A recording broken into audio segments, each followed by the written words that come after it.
Hello, this is One is All. Have you ever been in an argument and thought to yourself, that person is wrong? Completely, undeniably wrong. But, were they really? Or was it just a different perspective? A different lens? A different truth? Right or wrong? Good or evil? Correct or incorrect? But what really is rightness? Can we define the concept of being right so simply? Perhaps our deep-rooted binary thinking is what's fueling conflict in our relationships with others. Today, I'd like to talk about a perspective that transcends this division. Let's explore the Zen Buddhist view of the middle way, a path that sees beyond the illusion of separation, and embraces the world as a unified whole. The nature of duality and polarity. Why do we see the world as split into opposites? Because the universe itself is built upon polarities. Everything flows through the interaction of two opposing forces, yin and yang, heat and cold, light and darkness. We see this harmony in nature, just as day and night alternate to complete a day, everything constantly shifts to maintain balance. We also experience this polarity emotionally. Only after knowing sorrow can we truly appreciate joy. Even our gender identity emerges from this contrast. If only men existed, we wouldn't even recognize ourselves as male. It's only in contrast to the feminine that we become aware of our own identity. The same goes for taste, light, and self-awareness. We know delicious food because there is bland food. We recognize light because there is darkness. And we understand the self because there is an other. This duality functions like a mirror, it reflects us back to ourselves. But the key is this: yin and yang are not simply in conflict. They complete each other. Without heat, we wouldn't understand the cold. Without light, darkness would go unnoticed. More importantly, duality is not limited to just two states. There is an entire spectrum in between. Between light and dark lies every color. Between heat and cold, countless degrees of temperature. Between love and fear, a rich tapestry of emotions, joy, sadness, depression, hope. Understanding this middle spectrum is the key to truly grasping the reality of yin and yang. The limits of binary thinking in life. We're trained to label things as right or wrong, good or bad. But this binary mindset leads to rigid beliefs: I'm right, and you're wrong. Such beliefs shape how we relate to the world. Take religion or politics. People often cling to one truth, dismissing all other views, even condemning others as misguided or damned. But this division isn't limited to big ideologies. It reflects a deeper psychological habit, our discriminating mind. We constantly judge almost everything. This emotion is bad. You shouldn't feel sad. Sadness is negative. Always be happy. We even judge jobs and success. Being a doctor is better than being a janitor. You've only succeeded if you work for a big company. When it comes to money and success, it's even more stark. Money brings happiness. No money means failure. Failed businesses mean you're incompetent. Our minds keep sorting everything into categories of good or bad, right or wrong. In Buddhism, this is called vibhayavada, the tendency to divide and discriminate. But this judgment is not an absolute truth.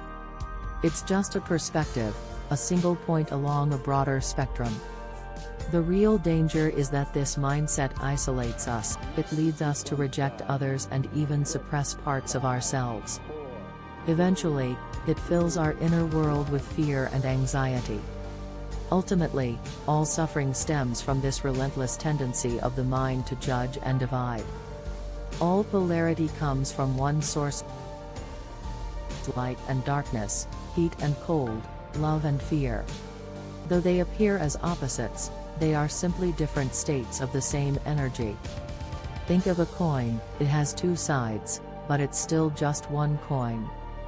Polarity works the same way. Take light and darkness again. If only light existed, we wouldn't even recognize it as light.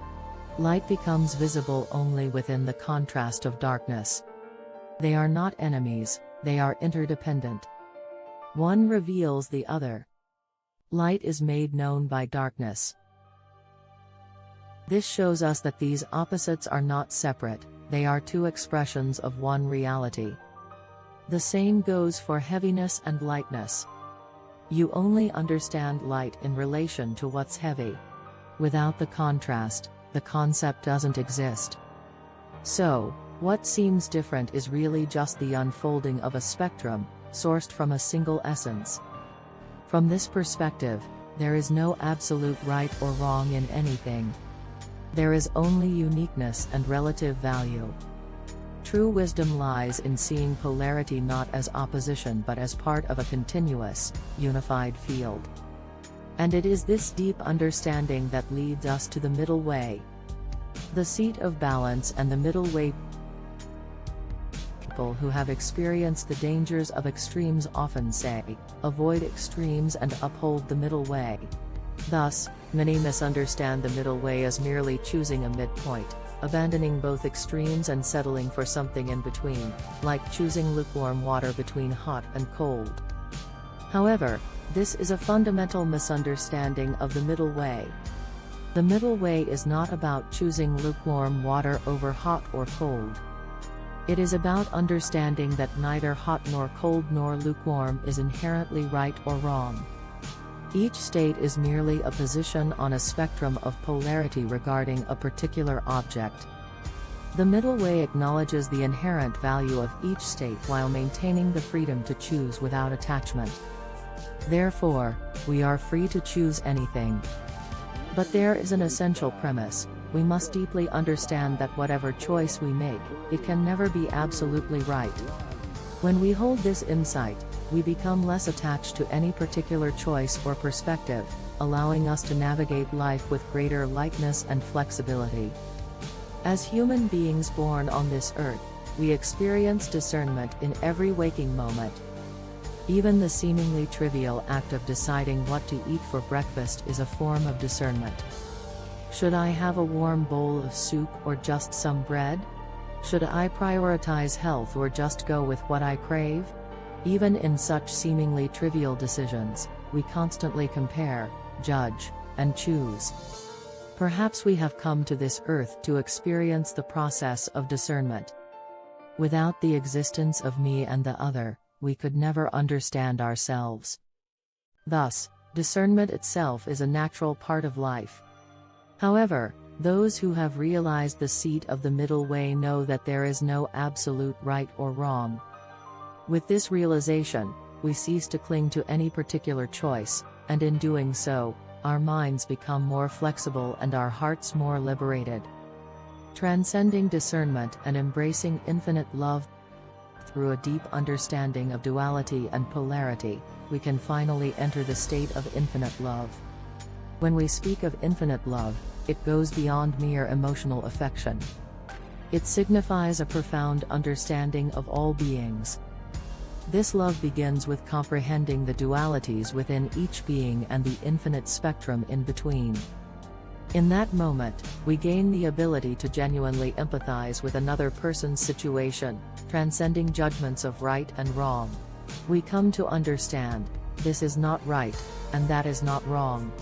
Rather, everything, as it is, has its intrinsic value and place. Thus, we can act without attachment, love without the desire to possess, and speak without imposing our sense of righteousness upon others. This perspective is the gaze of infinite love. This love is connected to the source of all existence. Because, ultimately, all polarities and all manifestations stem from the same fundamental essence. Though things may appear different, everything is, in essence, one. You and I, right and wrong, good and evil, all are simply varied expressions emanating from one source. The moment we awaken to this truth, we can treat the world and all beings as we treat ourselves, with warmth and compassion. Only then do we become capable of practicing true love. In this state, right and wrong, you and I, fear and attachment, all lose their meaning.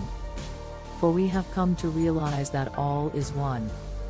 This is what Buddhism refers to as the Dharma of non-duality, the truth of not two, and the state of infinite love as expressed in spirituality. So, let us now set aside right and wrong, and view the world with the warm gaze of infinite understanding and love. And here and now, may we come to feel that we are indeed one. Summary and conclusion.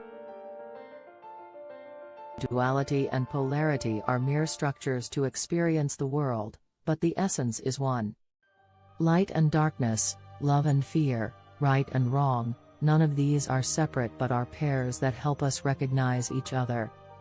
Discernment is natural, but the wisdom of life lies in not clinging to it. The middle way is not avoiding extremes but rather choosing freely without attachment, after fully understanding the entire spectrum. The gaze of infinite love is the mind of non-duality, perceiving all things as they are, without judgment. Thanks for watching. If you found this message helpful, like, subscribe, and share. And share your thoughts. How do you practice balance in your life? Let's continue the conversation in the comments below. See you in the next video.